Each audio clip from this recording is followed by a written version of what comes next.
He's got money, the money I deserve. He's got the goods, but he's not good for his word. I should be rolling in it. I've been at work and stuff. As for the justice. All right, welcome in another episode of the Captain of Madden show here on another Friday, the April the 24th, 2026. Mike Madden on my end of things. Captain Michael Corby on your end of things. Captain, how are you this evening? I'm doing very well, Mike Madden. I hate to touch on a touchy subject, but sounds like you're still a little under the weather over there. Yeah, it's a never-ending. So I thought I had allergies. This is allergy season, in case anybody never had allergies. This is allergy season. So last week, I was like, oh, a little rusty in the pipes. You know, not gonna lie. Felt that way on Thursday and Friday. Kind of said, all right, well, because we've had temperature fluctuation, pollen's high. My car was covered in pollen. So then I thought that was the case. Went through the whole weekend. This was WrestleMania weekend, by the way. We just passed it. So it's not like I'm going to take that weekend off from participating in watching WrestleMania. So watch a little bit of WrestleMania. Didn't feel all that great like late on Sunday. Kind of really felt like, okay, like my voice is gone and it's shot. And there's no coming back. And it was like, oh, there's a headache here. And now there's like a little persistent cough. So unfortunately, that did hinder my week activity. As you know, and as everybody knows, I do record the Dropkick Basement pro wrestling podcast that is released every couple weeks. And we were supposed to have a new episode ready for next week. And both myself and my tag team partner, Tom Schultz, had separate illnesses. So we weren't able to record. So that kind of throws a monkey wrench into things. But as of recording right now, I feel much better. No headache. My voice is coming back, although it's not completely back at the powerhouse that it was in the past. But I'm starting to feel better, and I'm raring to go for our episode here that we're going to be discussing our topic in a little bit. How are you? I am. Are you feeling well? I'm doing well. I am. I will let the listeners know I am okay with the fact that you, that we have an open a podcast open relationship, and that you do another podcast with another gentleman, because I don't really follow wrestling. So I'm okay with that. Okay. But I mean, that wasn't that wasn't a secret that you've been on that show, and Tom's been on this show. Well, I mean, sometimes, you know, it's under the same network. Sometimes you find things out, like read your contract. Maybe on page 6. Oh, well. Like, the story that just won't go away. What a transition. Master of the transition. Go. Yes. See? Yes. I'm starting to get onto that. This is if we had commercial breaks, I would start doing teasers going into them, but we don't have them. So I'm starting to get a little bit better with our segue. Very media savvy of you. Yes. Yeah. But the Versini Mike Vrabel saga continues. Yeah. Apparently now, it kind of got handled with the fact of, she got suspended, or basically kind of got told like, hey, you're not going to report anything for a while. And then basically she said, okay. And she resigned and left it as like, oh, we were just at this hotel and just friends. We were there. We're friends. They were like, I was there with 6 other people. He was there with 6 other people.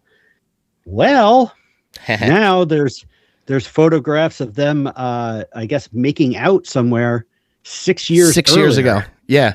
Pandemic times. So, neither one of them wearing a mask when they're kissing. So, I mean, it's a double, like, not only are you a homewrecker, both of them, but they're also not complying to the rules of wearing a mask. So, that makes sense. Yeah. Yeah.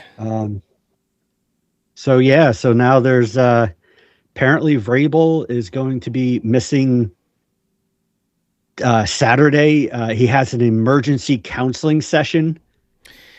The bullshit that is like, okay, so he's going to be there for tonight and Friday, but he's not going to be there on Saturday because he has like, so the counselor, I guess, is fully booked on Thursday and Friday. Yeah, well, I think the counselor probably works for the New England Patriots. Like, let's not beat around the bush here.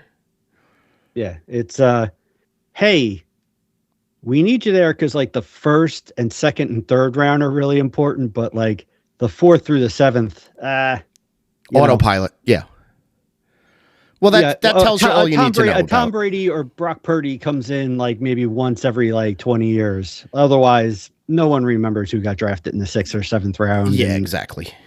I'm sure the coach is not involved in that. He's not.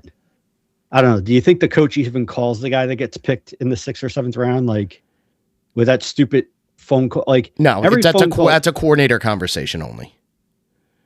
Here's I know. Real quick, one of the biggest BS's is the phone call. Like, all right, man, are you ready? Yeah, because this isn't college anymore. This is the big leagues. Yeah, coach, I'm ready. All right, well, I'm gonna pass you on to the general manager. Yeah, he's Craig. They say the same bullshit, bro. Real happy for super pumped. Are you ready for this? Like, come on. Well, the guy in the second round gets that same speech. It's not the flowers get laid out for the guy who's the first round pick. The special teams coach is calling you for the 6th and 7th round. Going like, are you ready to go get everybody water and run a lot? Yeah, that's pretty much what you're gonna do. How do you like having to be here for OTAs? Today was the edition of the pictures from 6 years ago where Rossini and Vrabel are canoodling. I'm going to call it canoodling because it's a page 6 article. We've gone past finger. It's not finger interlocking. Now it's mouths and lips interlocking, maybe tongues. I didn't see any tongues, but so in my research of Diana Rossini, who, by the way, 8 out of 10 would bang in a fucking heartbeat, without hesitation. Two things that I read that came up. Apparently in 2015, when she had just started as a reporter for ESPN, there was implications of her and Washington Redskins at the time general manager Scott McClogan. Excuse me to every McClogan out there. But apparently they were having some sort of extramarital affair, and Scott's wife, Jessica, apparently took to Twitter and referred to somebody, and this was a thinly veiled reference to Rossini, as giving out NFL BJs, and she was, I have to deal with another side chick of my husband's. So Rossini is the new Deep Throat in Washington. It could be. Yeah. I mean, I also think like she's taking the term NFL inside her very specifically, and she's very literal with that. She wants the NFL inside her. Not for nothing. Like she is. I mean, for a 40-year-old sports reporter that worked for The Athletic. Yeah. I mean, 8 out of 10. Yeah. Why isn't she working the sidelines for like one of the networks? I don't think she's that kind of a reporter. Like, I think it's more like it's not that hard. Yep. Okay. All right. Well, maybe that's why she goes to the hotels.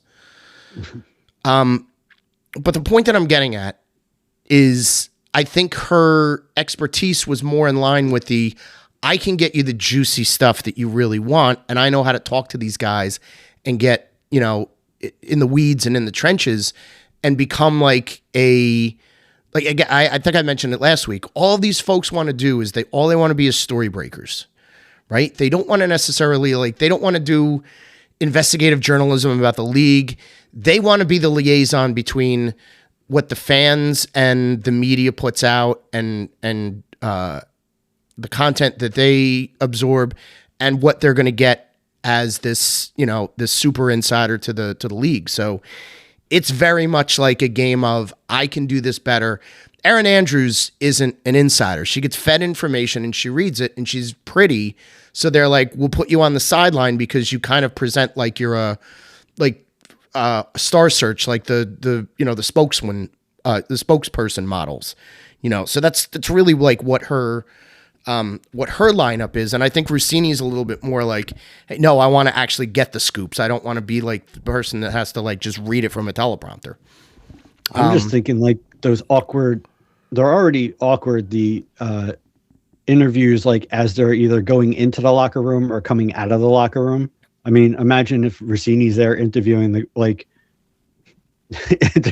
coach that she's having a marital affair with, like, so what have you been seeing from your team? Well, and that's the whole point of it. It's like my agreement I had with my wife is we would be 500 feet away from you. What are you doing next to me? Like, what's funny about all of this is it's, wherein last week I was like, boy, they're really like, they're not holding his feet to the fire enough. The Boston and the New England Patriots, more importantly than anything else, the New England Patriots are basically saying like, we're not bringing up these to their press. They're like, do not bring up any of the allegations at press conferences. We're not going to address this thing. We're going to let Coach Vrabel handle things on his own. So they're basically like, and that's a notoriously like, that's an investigative press corps in Boston. They're not going to be just told like, okay, I'm not going to report on it. They're going to be digging up more dirt, and there's going to be more stories like this that are come out that are going to be populated and spinning, partially true or untrue. You're weaponizing it. Plus their fan base, they don't like when they at least have to win a couple things with Vrabel to like sweep controversy under the rug. They didn't get that Super Bowl ring. If he had got that Super Bowl ring, this dude is Teflon. So God forbid, like they don't come out of the blocks like gangbusters and get themselves right back to a Super Bowl and potentially win it. There's going to be a lot of like, oh, what, this fucking cheetah, whatever Boston, like, tough guy bullshit. They're going to be like, he doesn't respect the sacrament of marriage, so why would he be our coach? So that's, unfortunately, that's going to be a byproduct of this, where like you lose the trust of that fan base because, and it's not like an owner, like they know their owner is a fucking handy getting scumbag. But he has all the money and he pays for the best toys for them to play with. It's a lot different when it comes to the coach and the people that actually run the organization from a player personnel point of view. So they want a moral compass. And you're sort of like seeing a little bit of a gray area here that you kind of only see in college football, to be honest. Urban Meyer will tell you exactly how to cheat on your wife and with sexy co-eds and not get pinched for it. So, well, I mean, the other thing is that unless you're one of those jump on the bandwagon fans outside of New England, who just, New England won a bunch of Super Bowls, I'm going to root for them, a la the 49ers in the 80s or the Cowboys in the 90s. These teams that, like, everyone just jumps on because they want to, like, now it's the Chiefs. Yeah, yeah. Like, everybody fucking hates New England. So, I think, like, the rest of the country is just like, hey, these scumbags had a run for, like, 20 years. Yeah. They had one bad season. They hire this guy and they're back to the Super Bowl again. Like New England needed to have like a couple more bad years, like before it got turned around. Like they turned it around too quick. And now everybody's just kind of, anybody who's outside of New England or outside of their fan base, I think they're just tired of them. And if Vrabel has to go down because of this, then great. Then let's hope that the next guy is a bumbling idiot like Gerard Mayo, and they kind of go for, they missed the playoffs for a couple of years. I also like, part of me is like, well, where's the romance in that? Maybe they have during day 3 of the draft, when Vrabel's away from the team and he's going through his counseling, maybe he takes a long, hard look in the mirror and he says, I don't want to be with my wife. I want to be with Diana. And maybe Diana's talking to her husband. She has one. And I think she's got kids. And I think one of her kids is named Michael. That was born like 6 years ago. But I don't want to speculate on that. Crazy. All I'm saying is that there's a possibility that maybe love leads them back together. Would that mean that she wouldn't be able to cover the NFL anymore? I think that ship has sailed. She'll find her way elsewhere. She's perfect for entertainment WWE. news. WWE would take her in a minute. I'm sure Barstool would put her on and have her doing a reality show in Las Vegas this week, she could do miniature golf with White Sox Dave. She could go to a hot dog little stores or whatever, and be like take a bite out of a hot dog and be like, well, that's a good hot dog. That's an 8.1. You're out of business, Frank the Tank. Diana Taurasi's eating foot-long hot dogs wherever she goes. But anyway, I'm not slut-shaming her. Again, I said 8 out of 10 would bang. Highly recommend. Highly recommend. According to Mike Vrabel. Yeah, I've been there. All right, so that's again, the story is evolving. So I'm sure by next week there'll be other. Tune in next week. World Rossini Variable Part 3. Our reoccurring segment. What happens in the Rossini Variable universe? Yeah. So the other thing I was going to kind of bring up was I think we kind of touched a little bit on it last week, like that we recorded on Wednesday rather than Thursday for the show to be on Friday. By the way, yeah, because of my rock and roll lifestyle, I had something on Thursday. Totally threw my week off. Did it? I woke up all happy Thursday morning, think it was Friday, and then I realized, fuck, I still got 2 more days of work.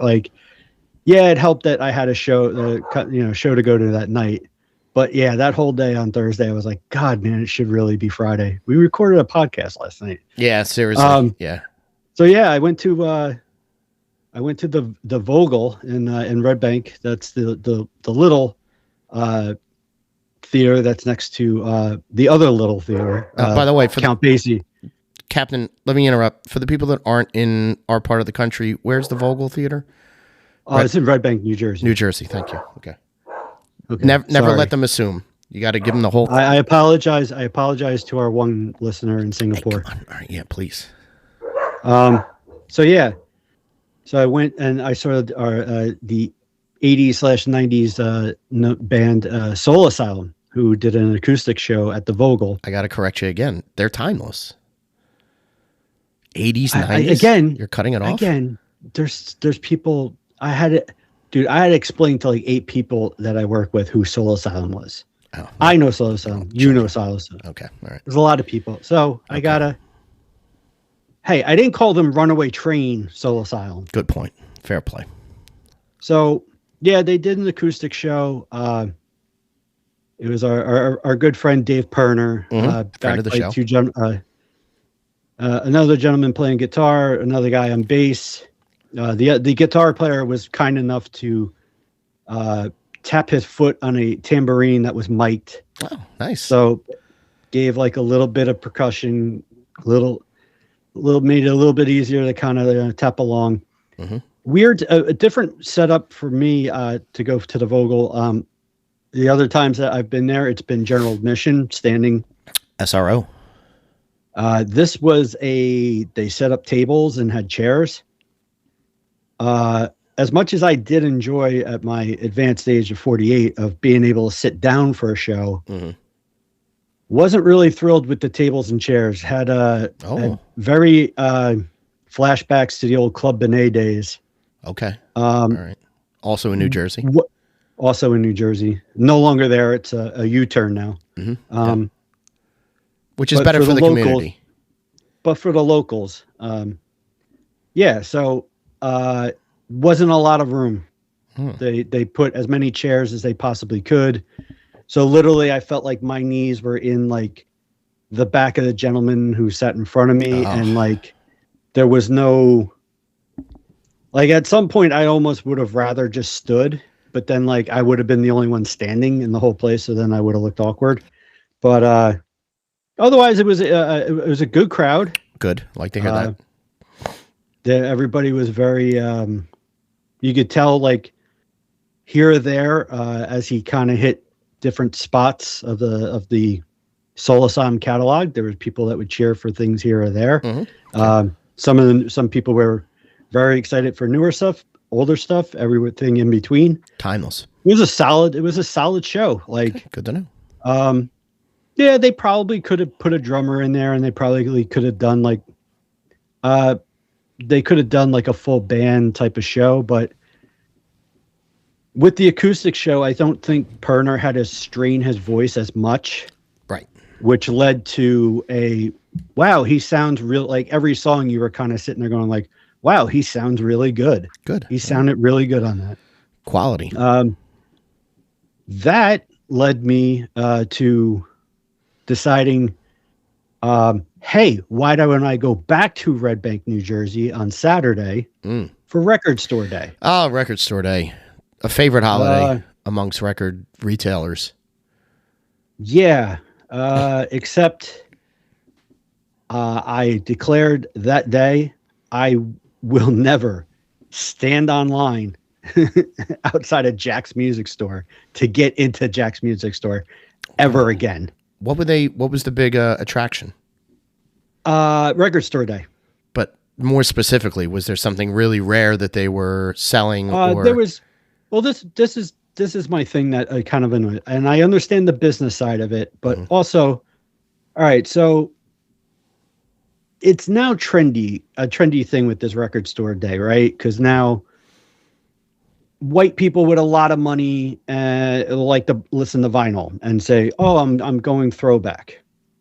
Okay. I don't have a lot of money, but I don't like either. vinyl. I like to listen to vinyl. So now these bands are releasing like a live record or unreleased material, whatever, but they're making it so that like the limited like number of stores as there is, like, so Jackson, Red Bank, New Jersey got maybe 10 copies of the Springsteen live album from this is what it's all about. See Here Now. Okay. Maybe 5 copies of the Pink Floyd live album. Like everything was like less limited. than It's limited edition. Limited. I understand limited edition, but like that's you're trying to drive business at record stores. Now I understand like if you released 1 million copies of it, people would be like, oh well, I don't have to go on Saturday. I could go back like during the week. But I mean, can we make more of it so that like all right, you know how crazy people are in New Jersey for Springsteen. Could you make it so that the record store that like gets more than 10 copies? Could they have done it where it was a lottery? I mean, and like they basically grand totaled like I think it was 3,000 copies of this, which is it's a 5 LP like set. How much did that cost you? I don't know because it was sold out, but it was way gone. It was way over $100. Okay, sure. So let's ballpark it at probably like $3 bills, right? Oh, I'm just saying. You're gonna go with $3 bills. I'm gonna say $300. Yes. Okay. I'll look that up later. But if you have, what'd you say, 8,000 copies, 8,000 pressings? 3,000, I think. 3,000. Oh, so now it's more limited. And Jack's only gets 10 copies of this, and they have to work with the rest of the country. So 3,000 times 300. I mean, it's, and the probably resell value on something like this because somebody gets a copy of it, they listen to it. It's like, all right, I'll resell this from a year from now. Like it's what I think they should be doing with these type of endeavors is utilize the internet, have people do a pre-sale online where you don't have to necessarily line up, but you have but you have to pick it up in person, which makes you have to come to the record store with your family or with whoever to like come and browse the store and all that other stuff. If you had to wait online and you didn't really have an interest in buying the Springsteen thing, did you actually get inside the store? Yeah, at like almost 1:00 in the afternoon. That's half your day's gone. So I was there for close to 2 hours just to get into the place. No. Then another, whatever, 10 minutes to get up to like the little section that they had like blocked off that had all of like the record store. Okay. So there was like 170 different items. Yeah, that came out. they go hog wild these days on record store day. And maybe by the time I got there, maybe less than 25 of the things that were listed were still there. Okay. Well, that's And a it was success stuff for them. that nobody, and it was like, all right, well, nobody really like. I was very happy there was a younger person that was behind me who there's a metal band named Meshuggah Okay. Right. who had released two different records that were one was like a picture disc. Okay. Way back in the day that came out and something, and it was like a live. I was happy for him because they were still there when he got into the store and he was able to purchase it. But like I literally looked down the list and was kind of like, oh, if they had that, I'd be interested in that. There was probably a good like maybe 10, 15 things that like I was like, all right, if they had, not one of them was there. Not one of them. Yeah. Well. And then here's my other thing. Yes. Maybe notify the people that are standing in line. Oh, by the way, we're sold out of the following titles. Yeah. So that maybe you're giving people a chance to go somewhere else, or, all right, well, I was here just for, the Floyd Live in LA record. If that's gone, all right, I'm leaving because I'm not going to buy anything else. But, I think it all in all all of it could have been ran a little bit better, but it was like I got in there, I looked through whatever was left, nothing like tickled my fancy. I wound up walking through the used set. I finally got like back into so I bought used stuff, which I could have done any other weekend. Right. So yeah, I like they got your business. While it's great that there's a line out store, and by the way, nothing can be more annoying than standing in a line outside of something when nobody else really knows what you're standing in line for. And you have what's in there? A million. What are you guys standing on line What's for? this line for? Yeah. That is when you're like already kind of like annoyed that you're waiting to get into a music store for 2 hours outside. That's why you got to get creative. Having people drive up in a car, roll the window down and be like, hey, what's the line for? Cult meeting. Eventually it turned into Harry Styles, Beatles reunion tickets. Well, no. Oh, this is the line for the vaccine. Oh, really? Yeah, like that's what was coming out of the line. Like people just after about 15, 20 minutes, like people were just kind of, and from that point, then it was like somebody was like, I got a chuckle out of it, but someone rolled down the window. What's the line for? And someone said, for your mother. Easy. That's an easy laughter. Easy laughter. I got a chuckle out of it. Hats off to that person. The person in the car did not appreciate the joke. Well, get over yourself. You need to know. Park your car and move in the line with us. All right. Well, I wish Record Store Day worked out better for you. It's all right. We do have a topic this week. We do. Speaking of music.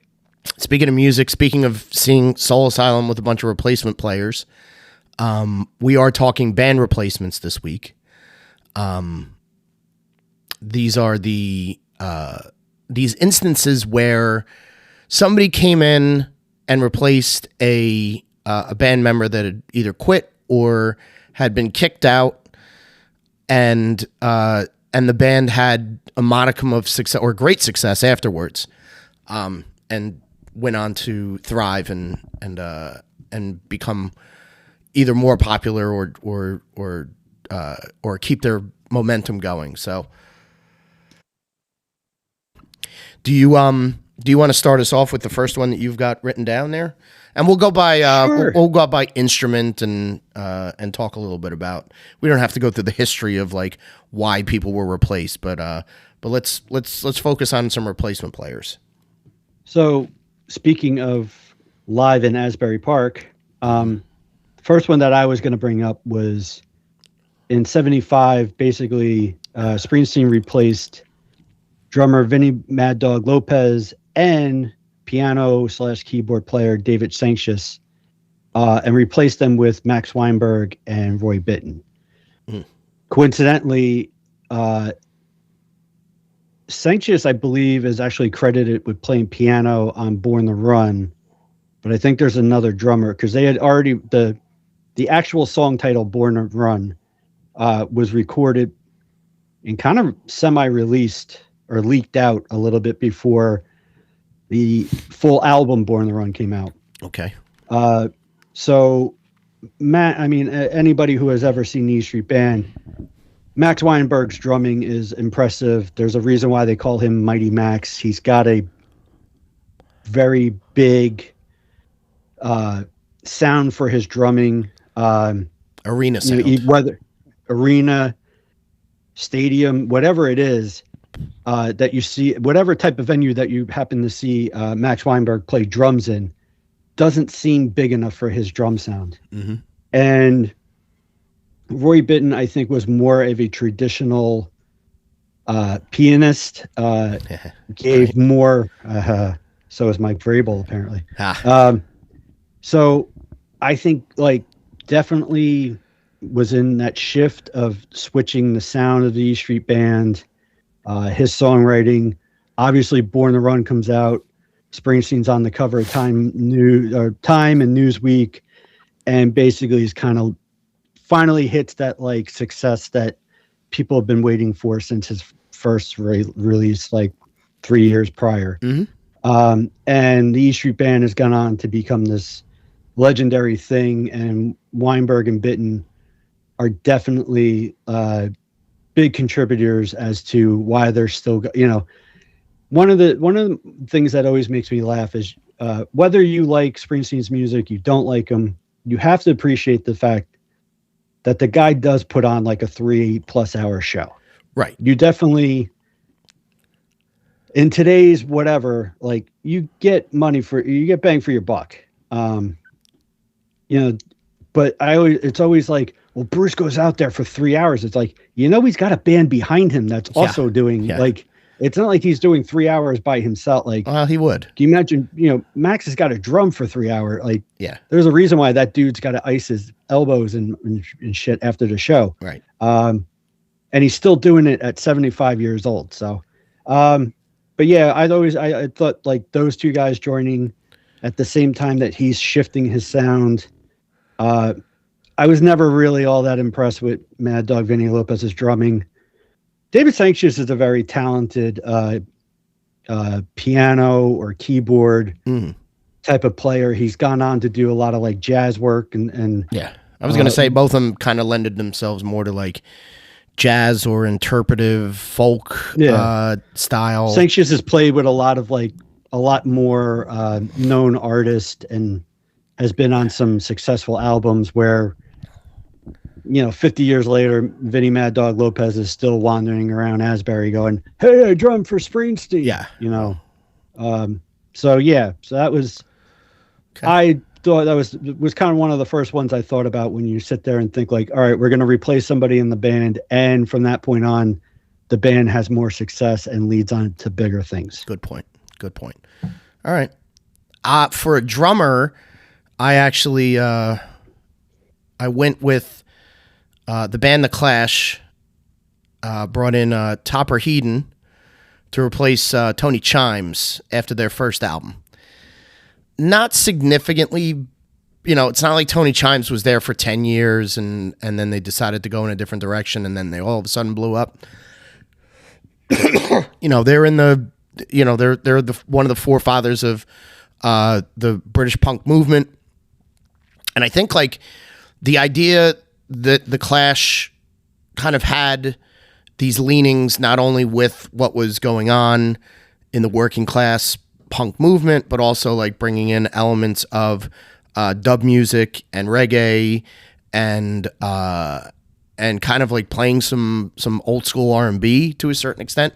I think moving to a drummer like Topper gave them that flexibility, you know, and opened up the what would be cemented, you know, in the years to come as their significant sound. And I think he helped put together, you know, songwriting. So he I think he had contributed to Rock the Casbah and a few other tracks that were chart toppers for them. So yeah, more of a contributor and more of a polished and open-minded drummer came out of that. And obviously that band, so they'd made that replacement in 1977. By the time that they put their next album out, they were an international band, came to the United States, was huge in the United States, and you know, split up in the early 80s. But for that to be the replacement of a drummer, there's a ton of them. You know, we could go on and on about like drummers that you know, jumped into bands at certain points in time. But I think, you know, the Clash could have said like, all right, we're just going to stem the tide and we're going to keep going with Terry Chimes, who's perfectly serviceable on the first record. But I think they wanted to expand their sound a little bit more, and they made the right decision. Bringing in Topper was certainly a better option. You definitely have to be like very versatile drummer, because I mean, we talked about when we did the year 1979. Yeah. London Calling comes out. Mm-hmm. Like the Clash is like, yeah, they get known as like a punk band because of a lot of their stances and stuff. But like, there's a lot of different influences like in their catalog that like 1 minute you're playing almost like a reggae style beat, and then you're doing like a traditional, almost like a shuffle, I'm trying to think of the the 4 on the floor and I mean you're doing threes and like there are all sorts of like different styles, different time signatures, I mean that's important, but that's also like when you're thinking about it, like in 79 is actually a good example.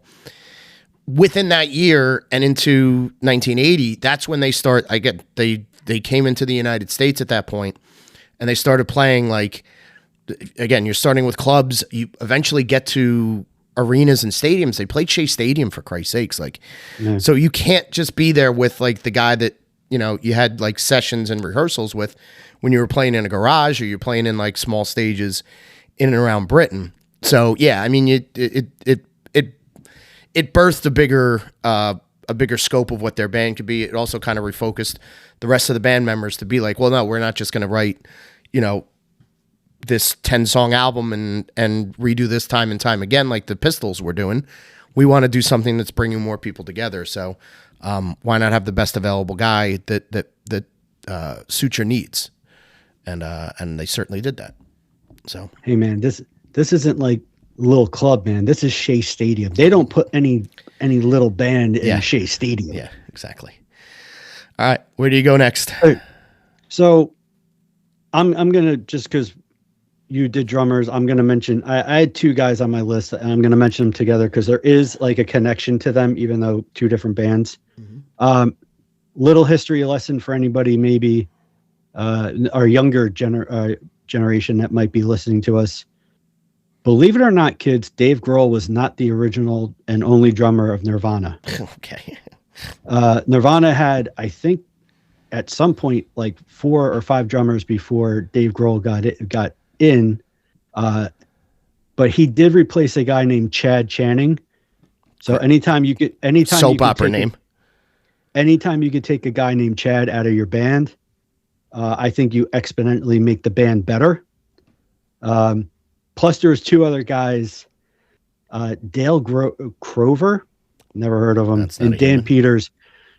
Those 3 drummers are featured on Nirvana's album Bleach. Okay. So Grohl joins the band in '90. They continue touring for Bleach and just playing shows to make money. And then they go in to start recording Nevermind, and Grohl's drumming is very much on the forefront of that album. which leads to the explosion of Nirvana and everything involving that. After Nirvana ends, Dave Grohl starts the Foo Fighters, which basically was just Dave Grohl playing a bunch of instruments on demos, and they eventually released the first album with some success. Their hype would come following with their second album in '97. Mm-hmm. People start getting into Grohl's ear that, like, hey, you're taking too much on because you're doing all the drumming on the album, and then you're not finding a drummer that can kind of match you on your live performances. So you need to find a drummer that can at least do what you do, maybe better in the studio. Grohl hires Taylor Hawkins, who was the touring with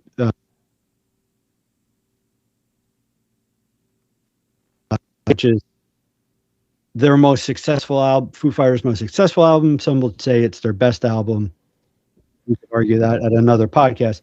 But Hawkins kind of comes in, matches Grohl's drumming, and from that point on, I think the Foo Fighters really do become a band, not like a group of guys that like Grohl kind of got together. Mm-hmm. Yeah, hired guns. Like matches demos and blah blah blah. Like, you know, they start bringing in Pat Smear comes into the realm, and they kind of take off from there.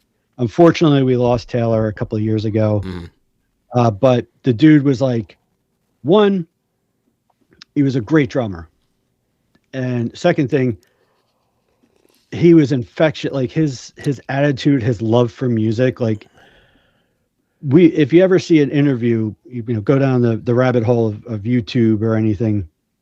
If there's somebody who really loves to talk, that's Dave Grohl. Yeah. The other person who really loves to talk, but mainly talks about music and his love for music and all the different bands that came before him and stuff, is Taylor Hawkins. Sure. And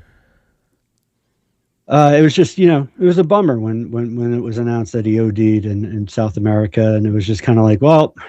I hate to say it, but I think that's kind of the end of the Foo Fighters. I know they've brought in a different drummer. I think they got a new album coming out, but I just don't think it's been the same since Taylor's not involved. But yeah, so two drummers there, two different bands have a connection. That's where my headset was going. Okay. My head frame was kind of going. I like that. I'm going to jump my next offering. I've got guitar player. I'll go back to the 60s for this one. Right around 1969. The original, or one of the original guitar players for the Rolling Stones was Brian Jones, who had a bad drug habit. Pretty epic in its scope. And he phased himself out of the Stones and got himself fired shortly before he died in a drowning accident. But just before he did die, they did bring in officially Mick Taylor. And Mick Taylor was part of the recording sessions for what they usually call the Big Four Rolling Stones albums. And kind of got himself assimilated as he was the quiet one in the group, although Charlie was pretty silent himself. But he wasn't the personality or the headline grabber that Mick and Keith were. He wasn't the playboy that Bill Wyman was. He was just sort of like this soft-spoken young, I think he was like barely 20 or 21 years old when he joined the band, so he was like a noob. Milling it and just mixing in with some of the biggest rascals and hellraisers and in rock and roll, and had a pretty prolific career with the Stones. As I said, like played on some of their more important albums, helped contribute to songwriting on the arrangement side of things, played a lot of great like lead guitar. Still, I stack him up like he's one of the greatest like unsung guitar players. You know, some of the other musicians that he's played with in the British invasion scene and the blues scene, the British blues scene throughout the throughout the 70s and into the early 80s. Some of his solo albums are really worth a listen to. But yeah, like Mick was right there, and I think he picked up the mantle. He gave the Stones like a little bit of it, like they were leaning heavy into the psychedelic stuff because they trusted Brian Jones and they wanted to see it through and see, because they were like, well, he's got some great ideas. The fact that he was so smacked out on psychedelics and opium and all these other things were really like maddening. But I think what Mick Taylor did when Mick Taylor got in there was basically say like, all right, we're resetting the band. We're going back to our bar band roots. We're going back to the blues stuff that made us relevant and important. And let's come out guns blazing. Not him saying that, but like that's the stance that they took. And for his stretch, like again, like all of my favorite Stone songs, the top 10 Stone songs, I think, in my opinion, come out of that time period, right around 68 to 70, 73, 74. So yeah, he's vital to this discussion of replacement players.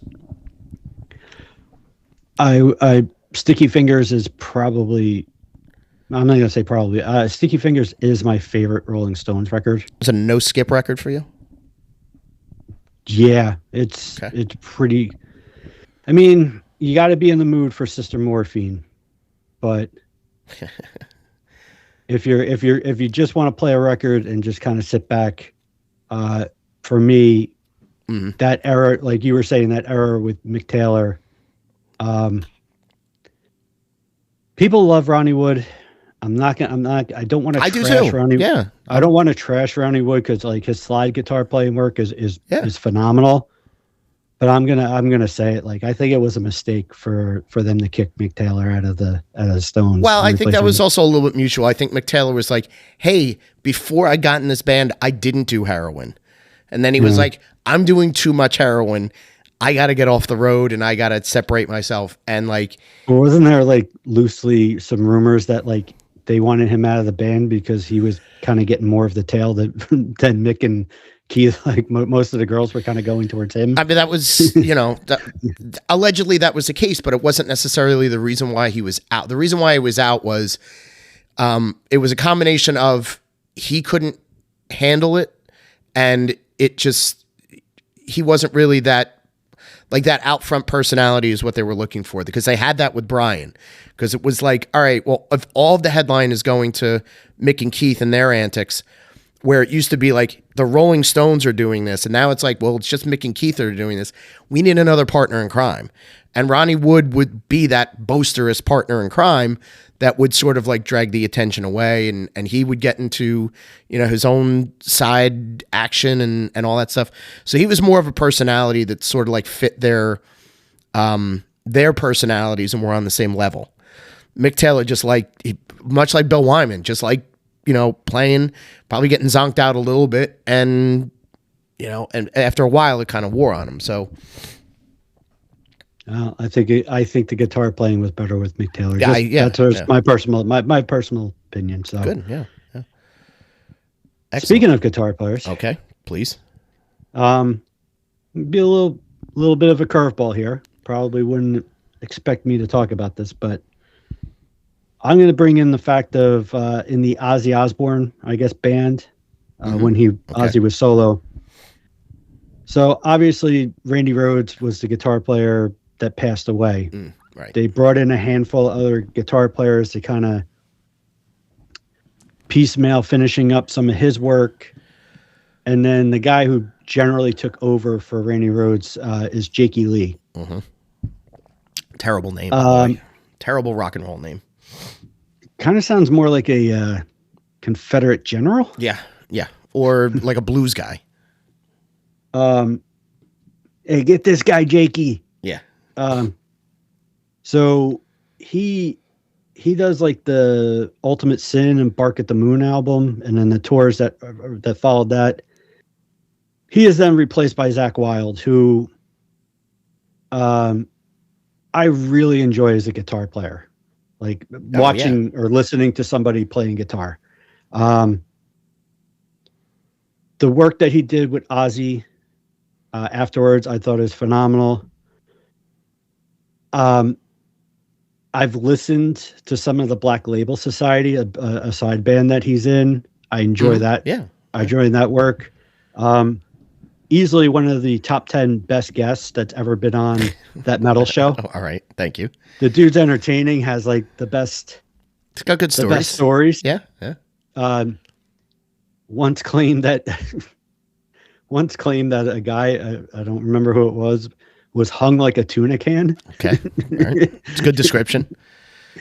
But the No More Tear, like that, I love that fucking song. It's probably one of my favorite Ozzy records.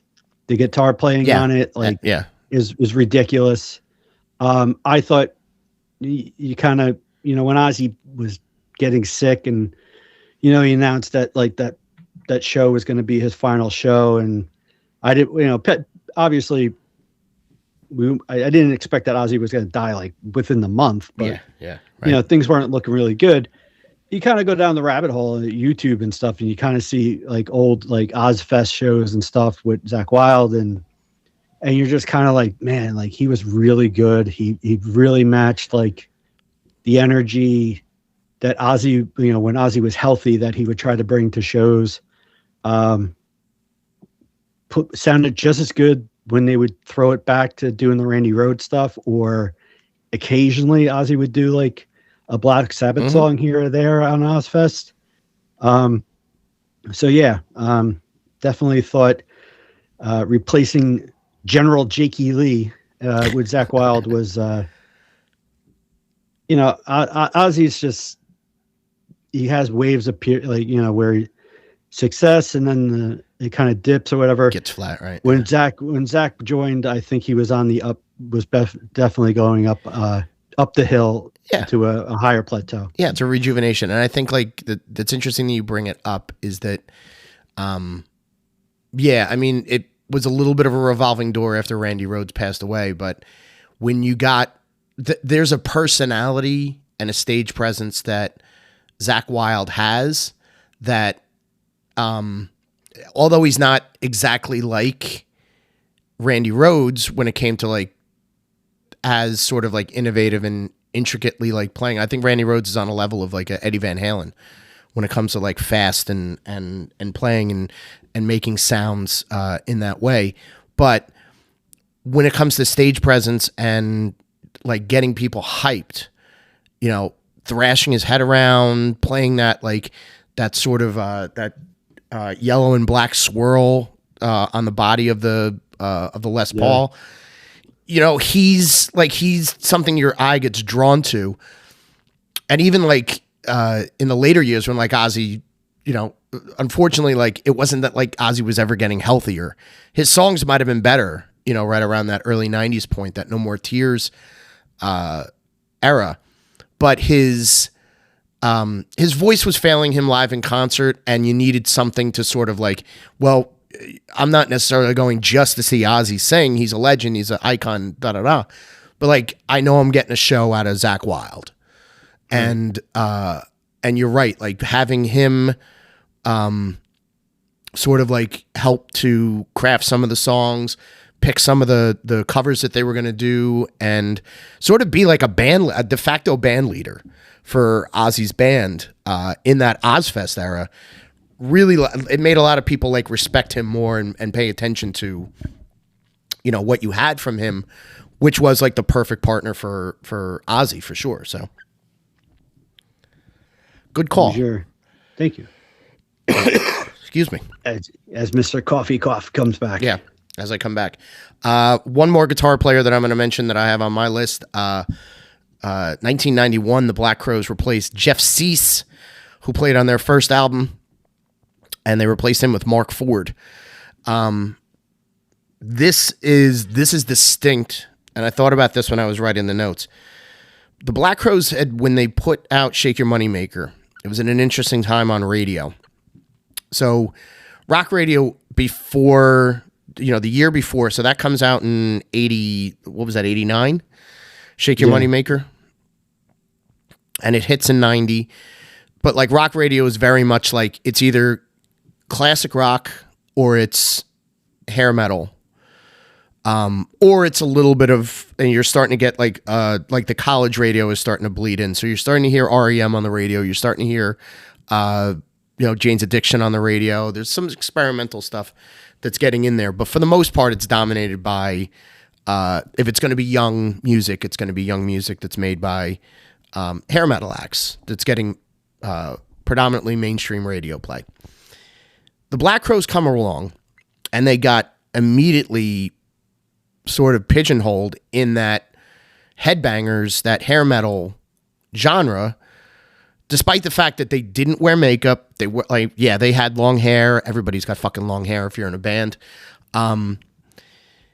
They played more like boogie rock, right? It wasn't, it was a little bit of southern rock mixed with a little bit of a hard edge, but it wasn't necessarily. It was definitely more of a throwback to like Stones and 70s Aerosmith kind of. Those bands were set up in a way that they were going to be lumped together with the Cinderellas and the Guns N' Roses of the world. Maybe not necessarily like Poison, where they were everything was about image, but like, that the ones that like you knew that they were good because they wrote all their songs and they performed live, on award shows and talk shows, and they look great, and they sounded great while they're doing it. So Jeff Cease is a guitar player during this particular period of time. I'm not taking anything away from Jeff Cease because he did have a great career. He's a great session musician. But when they brought in Mark Ford came in to play on the second Crowes record and subsequently the next two after that, when they really leaned into more of the combination of Southern rock and psychedelic rock. They basically made the Black Crowes sound on that 3-record stretch from Southern Harmony and the Musical Companion to Amorica to now I can't think of the record that was after that. Three Snakes. Three Snakes, One Charm. Thank you. So that was all during the Mark Ford era, and I think like what shouldn't be taken away is that you do have a lot more of the, you can hear the influence of slide guitar. You can hear pedal steel. It's not just Rich Robinson doing the heavy lifting to create all the leads. Now you're trading off leads between, you can tell it's a Mark Ford lead part or it's a Rich Robinson lead part. Like you can start to see the little bit of that. And again, I think a lot of the influence was from the Stones, is that you could tell like this is a Mick Taylor solo, or this is a Keith solo, or a Woody solo, or a Keith solo. Like you're starting to get like a melding of sounds and different rhythm elements that came into playing together. And I think like that really like that solidified their sound, made them a powerhouse live act that people were like clamoring to see. Whether you were familiar with all the songs or not, they were like, you got to see the Crowes live. They're phenomenal. That like Chris Robinson's a maniac, and he sings like he does all these like crazy vocal gymnastics and runs around on the stage, and they got a fucking great drummer. But these two guitar players, you got to see them like play with each other. So that was really like the impetus to firm up that live act and that sound. Unfortunately, I think this has come up once before. The old drugs got a hold of him, and he had to get kicked out of the band because he was doing heroin and he was a bad influence on the rest of the guys in the band. Luckily, they did bring him back in the 2000s, and he played another couple tours with the brothers and did an album or two with them at that point. So I think I put him in like the Mick Taylor category of guys we don't talk enough about how they cemented the sound of a band at a particular period of time. So I'm going Mark Ford on this one. And coincidentally, Southern Harmony Music Companion, another one that's my favorite Crowes record. Yeah. I don't think that's definitely not only is it a you don't skip anything. Hearing them, or like when you go to see them in concert, I don't think I ever get like I don't need to hear like their version of Hard to Handle. hard to handle. Like if they don't play that, I'm not gonna like. I don't get bored of Remedy. No, it's fantastic. Like none of the song, like if none of those songs can like, if they play them, or I'm gonna be like, oh my god, they still play. You know, sometimes No Speak like, No Slave or Black Moon Creeping, what any one of them. Like Thorn of My Pride is probably one of I'll definitely put it. You know, I'll put it in top 5 Crow songs. All right. I just love like the way that it starts off with the acoustic, goes back and forth with. So yeah, I mean, Mark Ford, those 2 records that he was on. Or I would say Southern Harmony I like a little bit more than Amorica, but both of them are quality albums. And yeah, it's a shame. Another guy, you know, the horse, the H. It gets you. Father Time and Heroin are kind of like undefeated. I don't know which one has a better record. Well, Mark Ford's not dead. He just, you know, he just had to quit the band or had to get kicked out because he was doing too much heroin. So. And then when he came back, he had to leave again because I guess Temptation on the Road or whatever it was. So, but you're definitely a quality pick for some like, you know, their first record is a very good record. It was like we were saying, it was definitely a throwback. It had a little bit of like 70s Stones, Aerosmith. His vocals sound a little bit kind of like The Rock, but could also be like an R&B singer or a white guy trying to be an R&B. It was kind of different than what was being played on the radio, but they definitely took that next step with Southern Harmony and Musical Companion and going forward from there. So, good pick on you, sir. Thank you. Where do you go next? I'll stay with Guitar Player. This one, a little bit more obvious. So some of you may know Dave Mustaine as the lead singer and guitar player for the band Megadeth. But he was the original guitar player for Metallica. And just as Metallica was about to be signed and go in and start recording their first record, basically, depending on whose accounts you want to talk to, but I think Mustaine's drinking might have been a problem, which is kind of weird in a band full of alcoholics. But hey, even sometimes the best alcoholic is really annoying. I've seen interviews with Dave Mustaine. I can kind of understand why you would want to kick him out of a band. It's got pest qualities. Maybe because he was a ginger. I don't know. Whatever it is. But yeah, right before, weeks before basically going in to start recording Kill 'Em All, which was their first album, they literally like find him asleep on the floor, kick him, wake him up, and tell him basically, grab your shit, you're out of the band. They replace him with Kurt Hammett, who was in the band Exodus and is a phenomenal guitar player. And Metallica goes on to become Metallica. Right. And Dave has to kind of, even though Megadeth did have a lot of success, Dave has to always have that thing of, well, you're the asshole who got kicked out of Metallica. Like, could have been, like, you're in, like, maybe the 5th biggest band in metal. You could have been in the biggest band that's in metal. And you could have, you could have done, like, so depending on how you like, some people aren't really huge Metallica fans and like Megadeth probably a little bit more and don't look at it as like, may look at it as say, well, it's a great thing that Dave Mustaine got kicked out of Metallica because if he's in Metallica, then you don't have Megadeth. I'm looking at it as whether you like them or not, Metallica is probably the biggest metal band that's been around for the past 30 plus years. And dude, it's not like, all right, you got to record a couple albums and people got like, it was like, man, like, oh yeah, next month, by the way, 3 out of the 4 of us are going to go and record a record. Yeah. One strike, so you're out. Everybody sit down. Who's, not you, Dave. Right. Here's your bus ticket. You're out of here. Like that. I would have to. I would have to think that that's got to stay with you.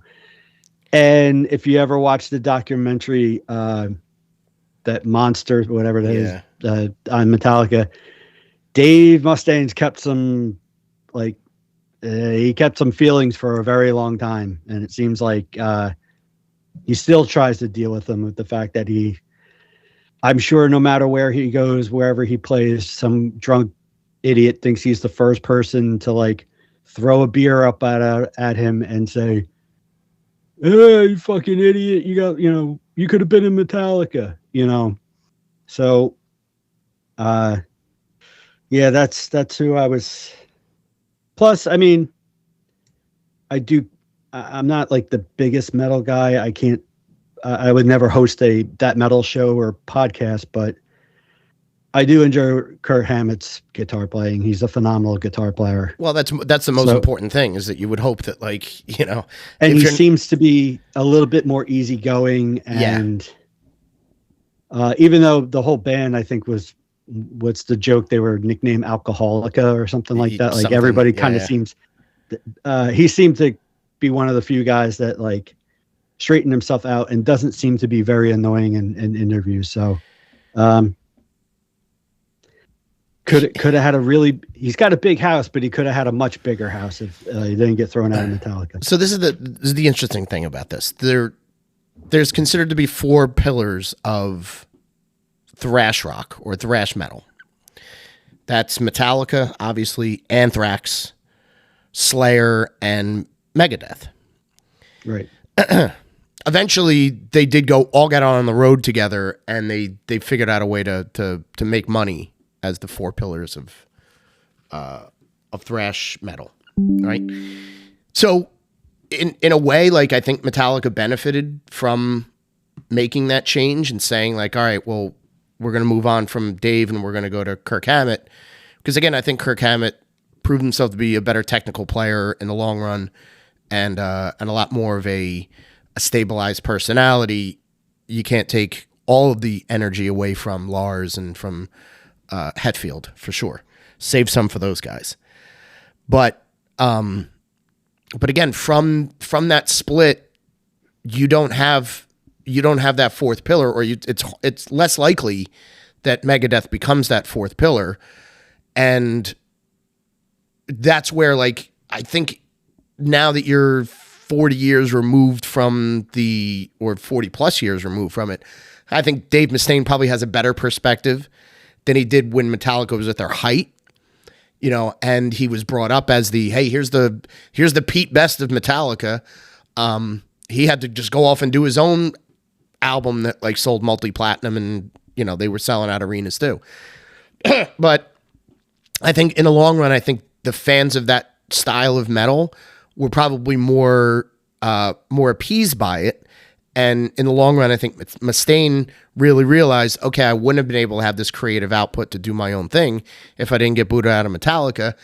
God bless them that they went on and they achieved, like, mega stardom and basically became quintessential with heavy metal with Kirk Hammett, who's, again, like I said, a more technical player, a guy that could play long, precise solos, that could keep up with Lars's energy, could play with Newsted as a bass player very well, trade off some solos with Hetfield as well. So yeah, I think that was certainly an upgrade to their overall power as a touring band, as a sort of generational metal act, for sure. Good call. Thank you, sir. Where do we go? Where are you going from here? So I've got a bass player, and this is a terribly interesting story. So right around 1983, Tom Petty and the Heartbreakers brings in Howie Epstein to replace the original bass player, who was Ron Blair. Now, Tom Petty, he was starting to really crack the Tom Petty and the Heartbreakers act was really starting to crack in the early days of MTV. They didn't hit it within those first couple years. It did take him until maybe about 85, early 86 to really become like, synonymous and known in the United States, at least as a powerhouse like live act and an innovative like video act. Excuse me. But when they brought in Howie Epstein, what you were able to do with Howie is you had a guy who could sing great background vocals, was a tremendous bass player in his own right, in the sense of like, he's not going to steal the show. You've got 6 guys up on stage with keyboards and everything and background vocals and all this other stuff. So he's very much like a more dynamic personality than Ron Blair was, who was pretty solid as a bass player, but again, sort of lined up more as a studio guy than anything. So yeah, what had Howie as this I kind of compare him to, he's like a John Oates with no mustache. Kind of shortish guy, just fits in with a band, looks kind of cool, matches their strengths very well, perfectly assimilated to the Tom Petty and the Heartbreakers touring act. Like I said, great background vocals, one of the best background vocalists, I think, in the history of music. Unfortunately, Howie Epstein dies in 2003. Heroin. The H, it's undefeated. It's undefeated. Yeah. Well, no, this is the actual life that it took, or contributed to it. But guess who replaces Howie Epstein in Tom Petty and the Heartbreakers? Jeffrey Epstein. No. Original bass player Ron Blair. Oh. So the man that replaced you ended up replacing him in the same touring act that went on for another 10 years or so as a major entity in the arena and stadium touring scene. So it came full circle, and God bless him, Ron Blair is still with us to this day, knock on wood. And yeah, I think that's sort of like the I've become the replacement of my replacement in this story. It's come full circle. Yes. So yeah, how about that? I think the phone call went something a little like this. Do you still remember the bass lines? Yes. Are you on heroin? No. You're hired. See you in Albuquerque next week. Yeah. Pack a suitcase. Yeah. Have somebody watch. Contact the dog sitter. Make sure somebody's watching the dog while you're away. Exactly. Yeah. 7 dates to go until the next leg of the tour. Can you handle it? So yeah, Howie Epstein as a replacement of Ron Blair. Subsequently, Ron Blair is a replacement of Howie Epstein. So I got 2 vocalists here. Okay. And one, I'll start with this one because it was definitely if you were in a bar in somewhere in the 85 to 90 range, having a couple drinks, I'm sure there were a lot of heated matches. Are you Van Halen or are you Van Hagar? As it came down to it. Look, Van Halen's early work, they're a young band, they're hungry. Their first album, Van Halen 1, is something that will be, for as long as people are still listening to rock music or popular rock music, it will be something that somebody will hand somebody and say, you need to listen to this record. Check this out, right? Eddie Van Halen is a musical virtuoso.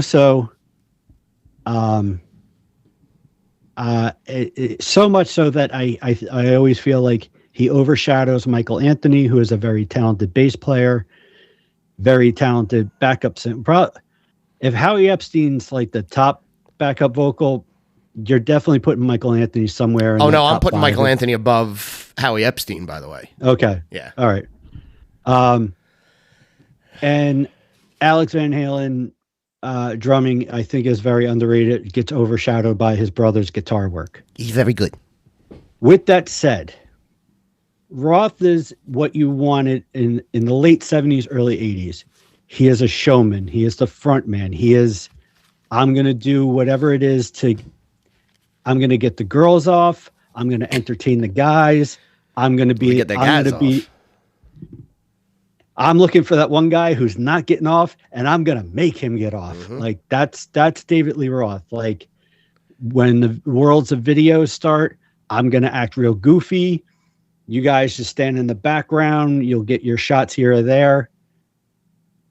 But if I'm being honest, as the catalog with Roth kind of went, as the albums came out, a lot more covers, a lot more like boozy bop, you know, like there wasn't as much of like, it's just Dave being kind of wacky. Wasn't always the greatest vocalist to begin with, but was a very good showman. He was a very good frontman. It's what they needed for the time. I've listened to his interviews. I've never met the man. Oh, no? I've listened to his radio shows. David Lee Roth seems like he's somebody that could really get on your nerves probably within a couple hours. Yeah. I could not imagine being on a tour bus with that guy.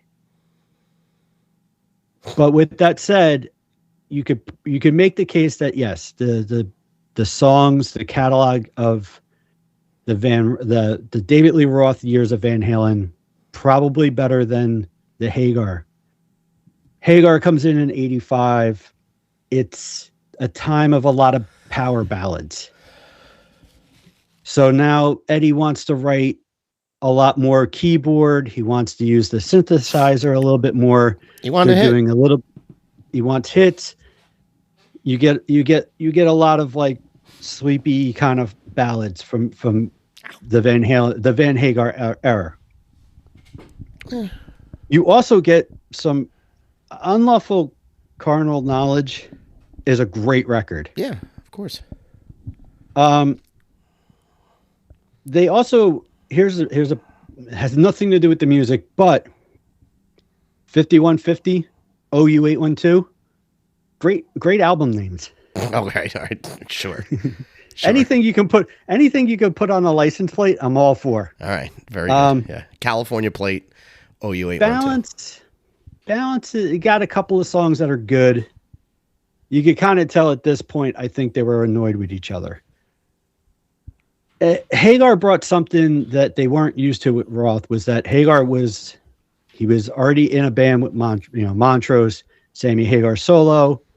I think he was in Red Rider, so he kind of came in with, oh, I have song ideas. Mm-hmm. Right. Oh, I can play guitar.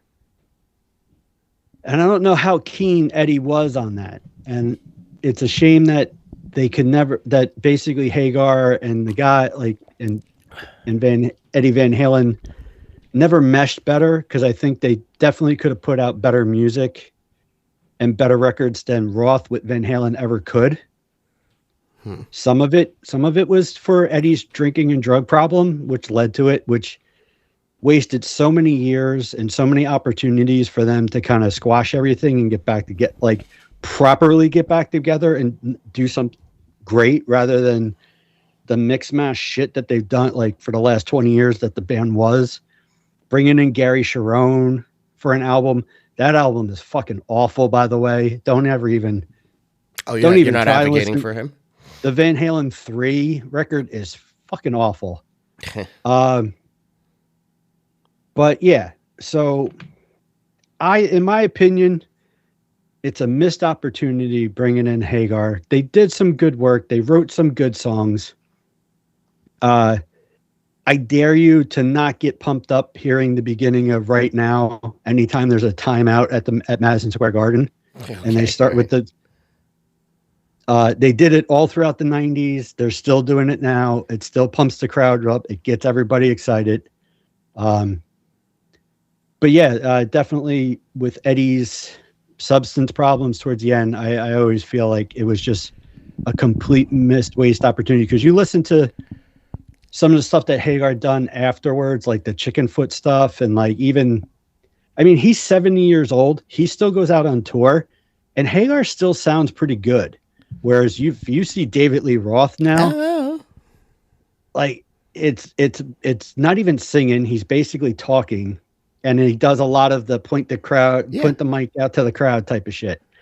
So Van Halen could have definitely had a longer longevity than they ever could have with Roth, in my opinion. Okay. So take that for worth, and I'm sure somebody will listen to this and give me a ton of shit because I'm saying that Van Hagar could have been better than Van Halen. I think it's always a 50-50 split, right?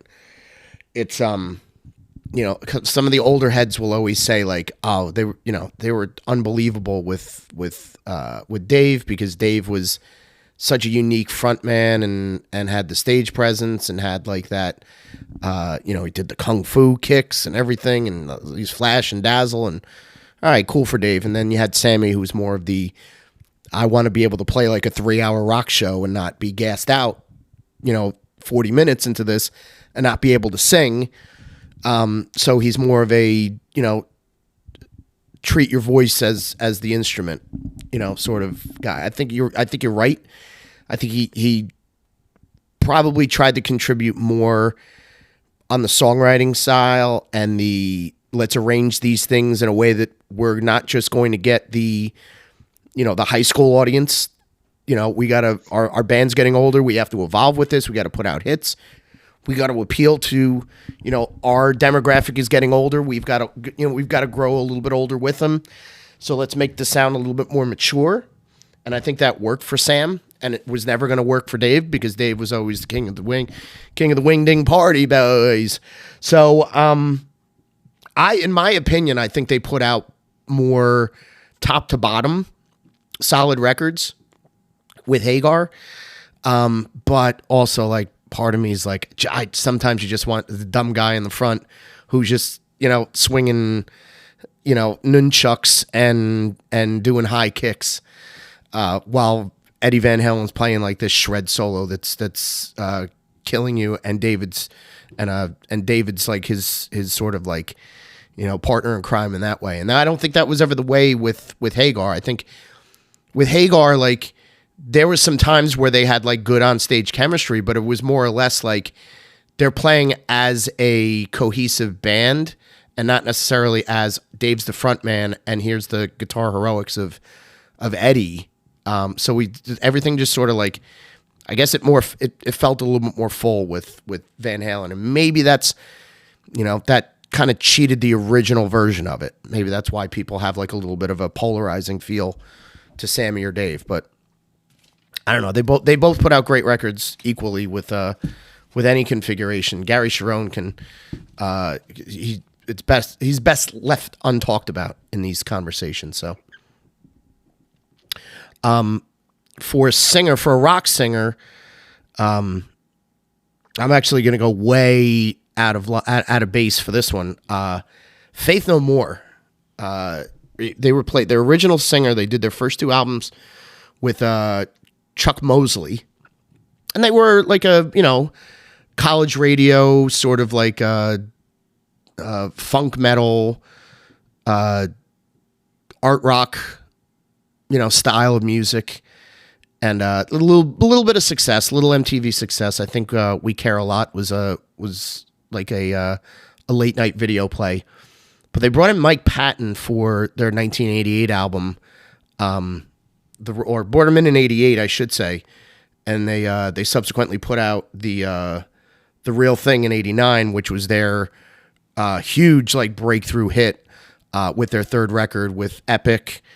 Top to bottom, it's a pretty spectacular album. If you go and listen to that one, and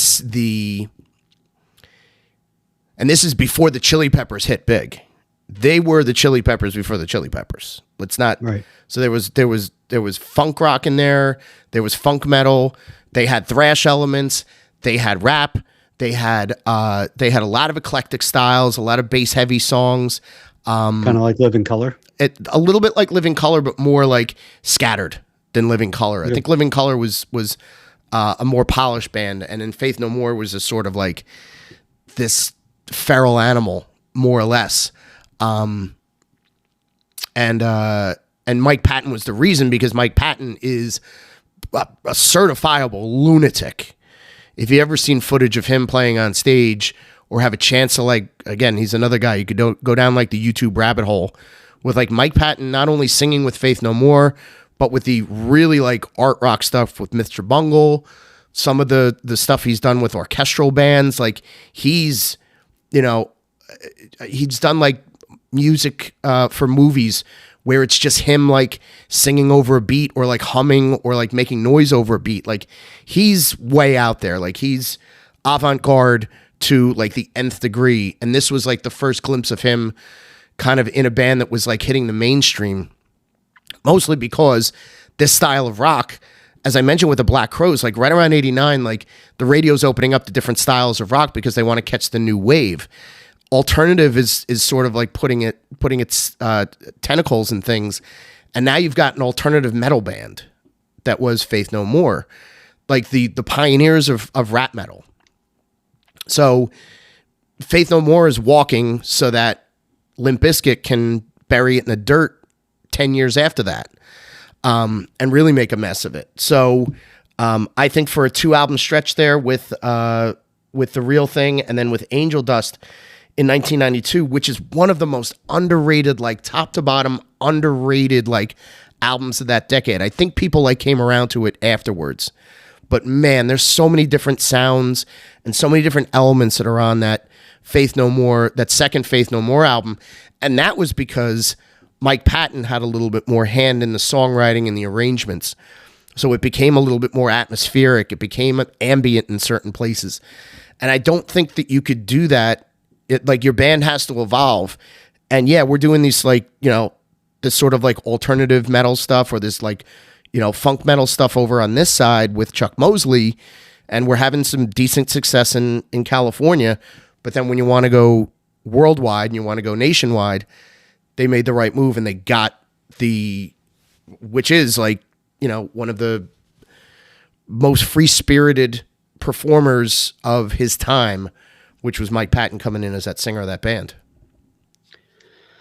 So would you say that Mike Patton joining Faith No More was epic? I don't ever want to say that. I don't want to get corny like that. This is a professional. This is a professional podcast. Come on, have a little fun.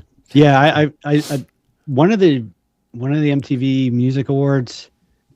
I remember them performing that song, and the controversy was at the end of the video. They had a fish that was out of water that was basically flopping around. Yeah. They might have used it or something in concert and got shit, or they just got shit because of the video. Shit because it was in the video, yeah. And then, so when they did the song for the VMAs, when the piano part's playing, Mike Patton goes out and basically just flops around on the stage, like you know, like a fish out of water. So that's always that was always my like one. He seemed a little nutty in the videos, like. But yeah, that's my lasting image of Faith No More, is that dude flopping around on stage at the end of the VMAs. So yeah, he's one of a kind. He's so weird. But yeah, for a stretch there, like, I think they, you know, and I had seen them open up for Guns and Metallica in Giant Stadium in 91, summer 91, 92. Let's say it's 92, because it was 92.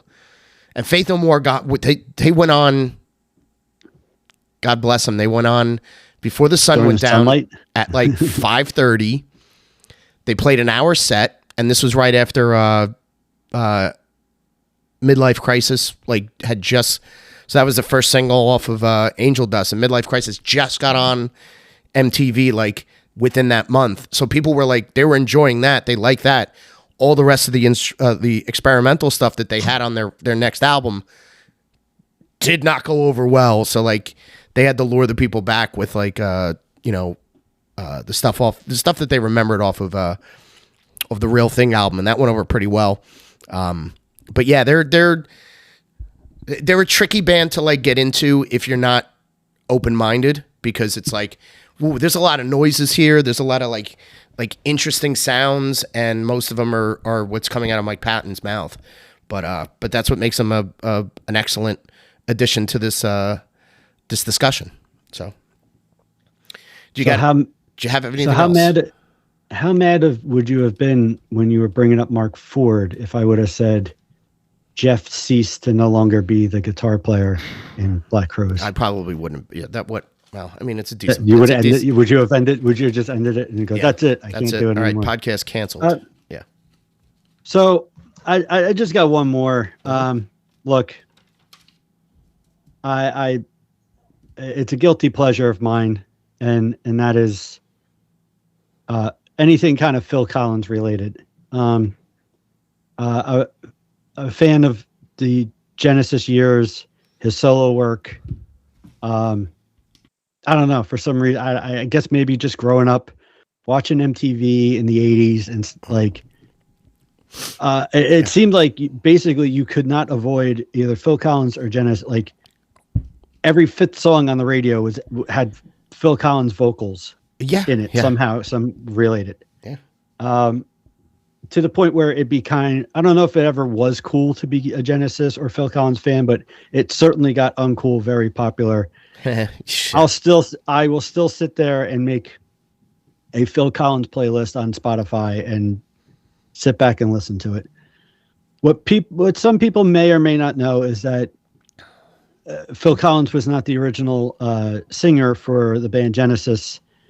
That was actually Peter Gabriel. Mm-hmm. Peter Gabriel left in 74, 75. Phil Collins was the drummer of Genesis.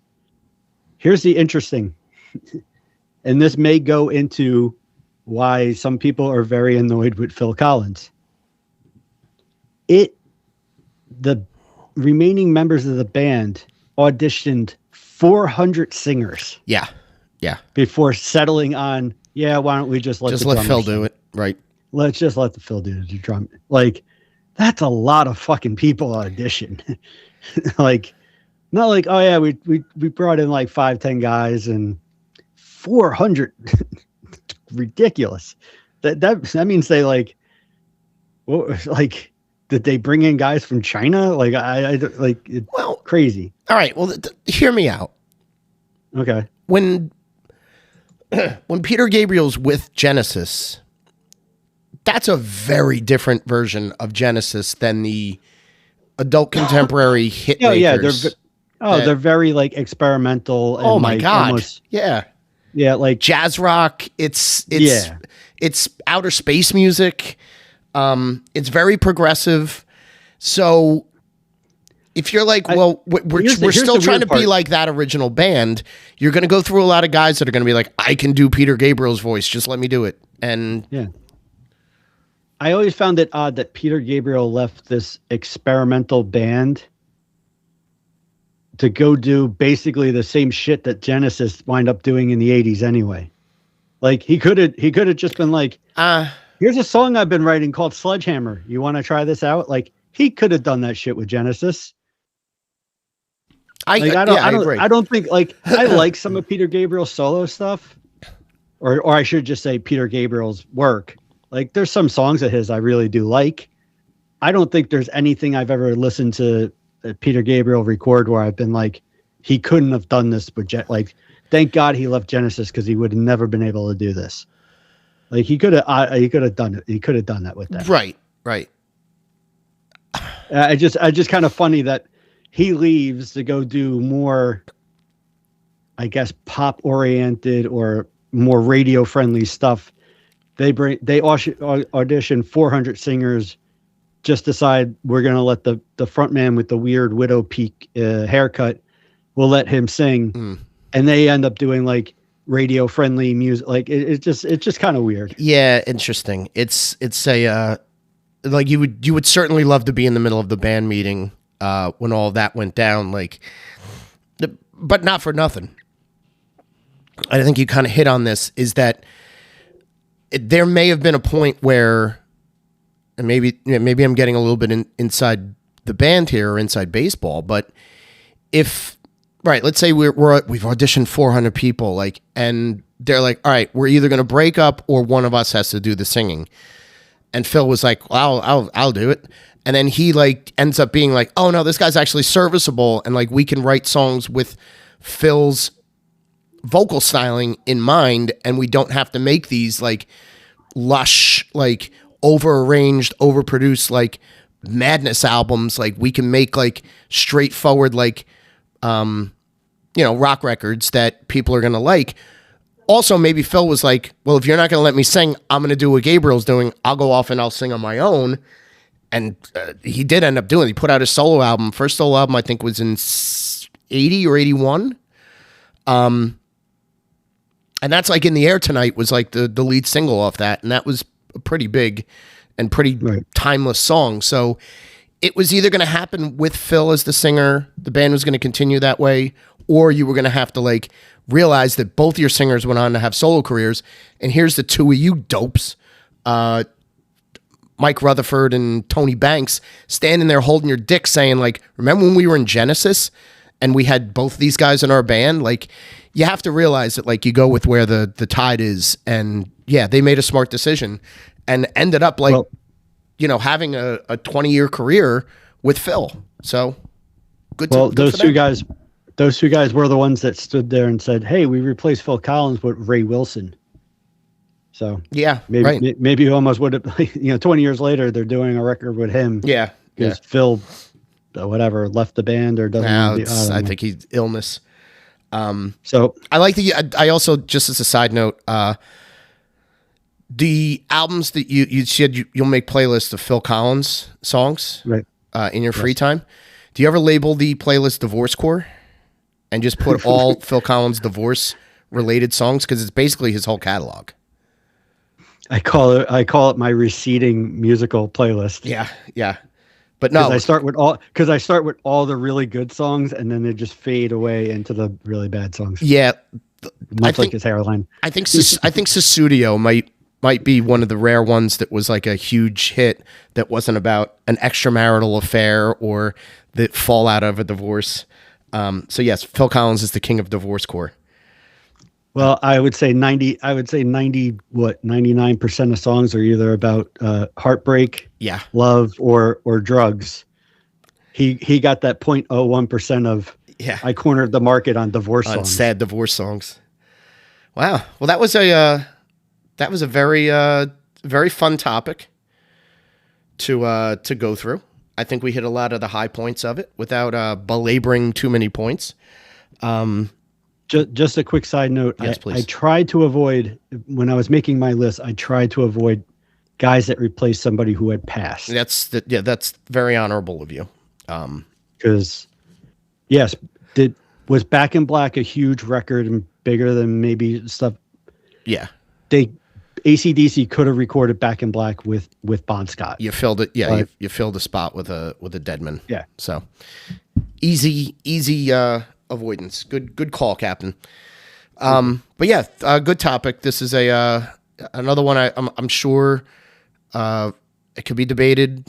Whether we got it right, whether we got it wrong. Please feel free to hit us up on socials at Captain and Madden Show on all the major ones. Leave a comment below on this particular episode as well if you have some replacement musicians or singers that we might have missed that are some of your favorites. And until we chat again next week, Mike Madden on my side, the Captain Michael Corby on his side, we hope you have a great night, and we will check you later. Bye, Mike.